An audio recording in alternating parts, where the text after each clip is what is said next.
Circus का हाथी। पंचतंत्र हाथी की कहानी। एक सर्कस में एक हाथी काम करता था। उसका नाम मोती था। वह बहुत सीधा था। जब वह बच्चा था तभी से सर्कस में था। वह पूरे दिन एक खूंटे से बंधा रहता था। उसका महावत उसे सुबह खोल कर ले जाता, उसे मार मार कर तरह तरह के करतब करवाता था। उसके बाद दोपहर को मोती डर के कारण सर्कस में तमाशा दिखाता था। शाम तक वह थक जाता था, लेकिन देर रात तक उसे करतब दिखाने पड़ते थे। रात को वह थक कर सो जाता था। इधर उसका महावत भी उसके पास एक खाट बिछाकर सो जाता था।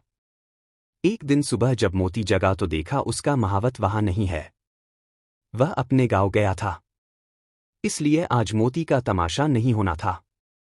मोती बहुत खुश हुआ, कम से कम एक दिन के लिए तो उसे छुट्टी मिली। इधर सर्कस का मालिक बहुत परेशान था। सारे टिकट बिक चुके थे। अगर हाथी का तमाशा नहीं हुआ तो पब्लिक तोड़फोड़ मचा देगी। नटखट बंदर अपने पिंजरों में उछल कूद मचा रहा था। मोती, नटखट, आज तो मेरी छुट्टी है। मेरा महावत तो गांव चला गया। नटखट, क्या बात करते हो भाई, भला ये सर्कस का मालिक कभी छुट्टी दे सकता है? वह कुछ न कुछ इंतजाम कर ही लेगा। मोती, लेकिन मैं तो बस महावत के इशारे समझता हूं। मैं तमाशा कैसे करूंगा? नटखट, भाई हम तो मजबूर हैं, पिंजरे में बंद हैं। लेकिन तुम इतने बलशाली होकर भी एक खूंटे से बंधे रहते हो। क्या तुम नहीं जानते अगर तुम जरा सी जान लगाओ तो रस्सी तोड़कर भाग सकते हो? तुम्हें कोई रोक भी नहीं पाएगा। मोती, वो तो ठीक है, लेकिन मैं जाऊंगा कहां? मैंने तो जब से होश संभाला है अपने आप को खूंटे से बंधा ही पाया है।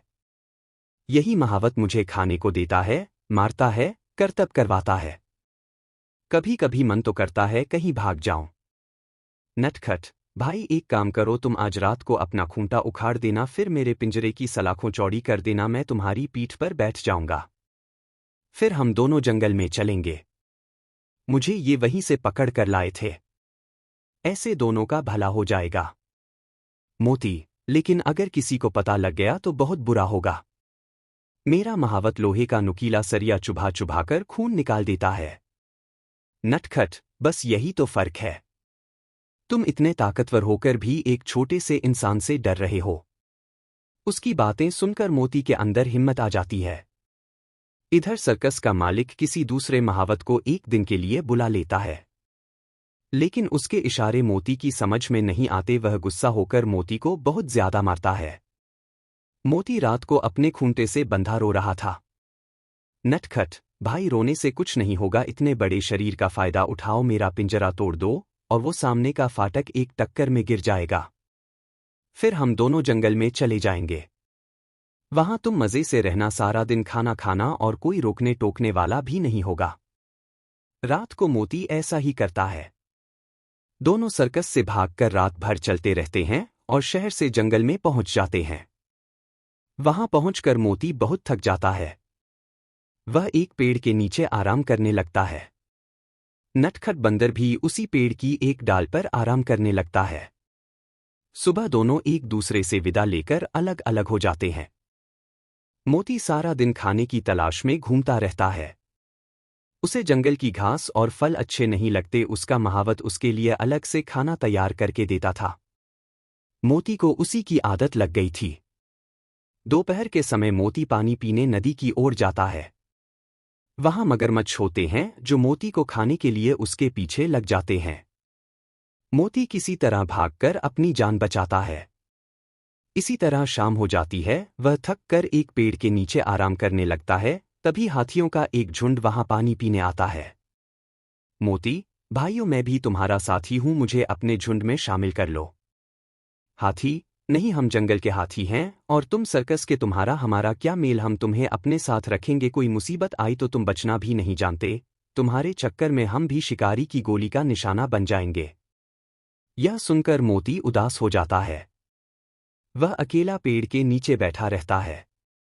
अगले दिन वह नटखट बंदर को ढूंढने निकल जाता है, लेकिन वह भी कहीं नहीं मिलता। इसी तरह 2 दिन बीत जाते हैं। मोती कमजोर होने लगता है क्योंकि जंगल का बेस्वाद खाना उसे अच्छा नहीं लग रहा था। एक दिन वह धीरे धीरे चलता हुआ सर्कस के गेट पर पहुंच जाता है।